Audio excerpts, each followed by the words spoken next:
Welcome, today in front of me HONOR Magic4 Pro, and I'll show you how to enable or disable Google Fit on this device.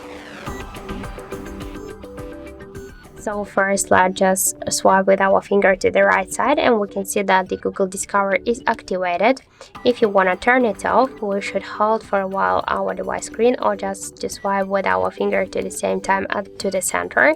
Then click here to home screen settings and just turn off Google Fit. Click once on the switcher near the Google Discover, and now by swipe to the right side we can see that the Google Fit is turned off.